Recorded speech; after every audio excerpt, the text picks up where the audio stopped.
घटनाकारांनी त्रिस्तरीय शासन प्रणालीची उभारणी करताना जनकल्याणाबरोबरच लोकप्रतिनिधींच्या दायित्वालाही महत्त्वाचे स्थान दिले आहे. सर्वच स्तरातील सगळ्या समस्यांना केंद्रीय अथवा राज्य पातळीवरील यंत्रणा न्याय देऊ शकत नाही. नेमकी हीच बाब लक्षात घेऊन स्थानिक स्वराज्य संस्थांची आपल्याकडे पायभरणी करण्यात आली. सरकारच्या योजना थेट तळागाळापर्यंत पोहोचविण्याचे काम या संस्थांच्या माध्यमातून केले जाते. हे लक्षात घेतले तर स्थानिक निवडणुका दीर्घकाळ लांबण्याचे अनर्थ कळू शकतात. केंद्र आणि राज्यात सत्ता असली की स्थानिक यंत्रणेला फरफटत नेता येते अशा भ्रमात सरकारे असतात. केंद्रीकरण हाच सत्तेचा स्वभाव असतो. त्याचे प्रत्यय तर सध्याही येत आहे. महाराष्ट्रातील स्थानिक स्वराज्य संस्थांच्या निवडणुका होण्यातील तांत्रिक अडथळे लक्षात घेतले तरी सरकार आणि निवडणूक आयोग यंत्रणेच्या स्थानिक निवडणुकांच्या बाबतच्या उदासीनतेला हाही संदर्भ आहे. 5 वर्षाहून अधिक काळ लोटला तरीसुद्धा अद्याप स्थानिक पातळीवरील निवडणुकांना मुहूर्त मिळालेला नाही. या संस्था आज केवळ नोकरशहाच्या कचाट्यात सापडल्या आहेत.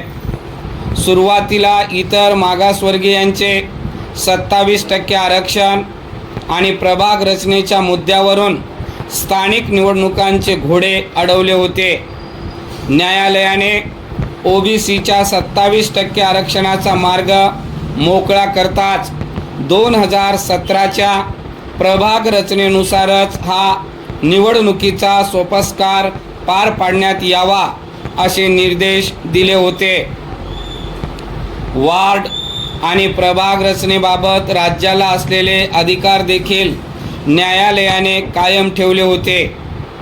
असे असताना निवडणुकांना विलंब होण्याचे काहीच कारण दिसत नाही. राज्य विधिमंडळाने तयार केलेल्या कायद्याचे अस्तित्वही कायम ठेवण्यात आले होते. मुख्यमंत्री देवेंद्र फडणवीस यांच्याच नेतृत्वाखाली 2017मध्ये स्थानिक निवडणुकीसाठी नव्या प्रभाग रचनेची आखणी करण्यात आली होती. तीच आत्ताही कायम आहे. ही रचना महायुती सरकारला अनुकूल आहे असे बोलले जाते. असे असेल तर मग राज्य सरकारने निवडणुका घेण्यासाठी फारशी उत्सुकता दाखवल्याचे दिसले नाही ते का? परिच्छेद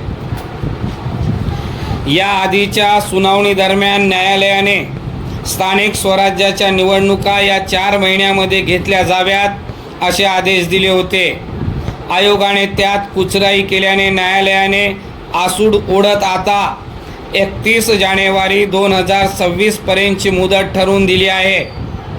या निवडणुकीच्या बाबतीत सरकारप्रमाणेच राज्य निवडणूक आयोगाने कच खाऊ भूमिका घेतल्याचे चित्र दिसते.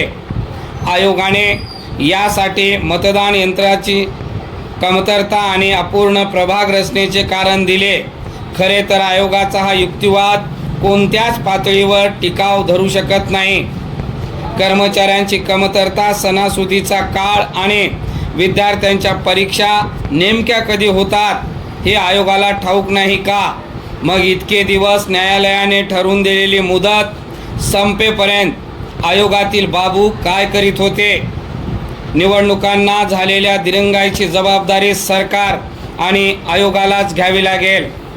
आवश्यक ती सामग्री उपलब्ध करून द्या आणि मनुष्यबळासाठी मुख्य सचिवांच्या समोर प्रस्ताव सादर करा आणि त्यांनीही 4 आठवड्याच्या आत त्यावर निर्णय घ्यावा असे न्यायालयाने आदेशात म्हटले आहे.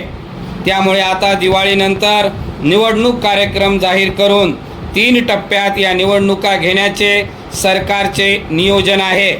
आता ही प्रभाग रचनेच्या विरोधात न्यायालयात काही याचिका प्रलंबित असल्याचे दिसते.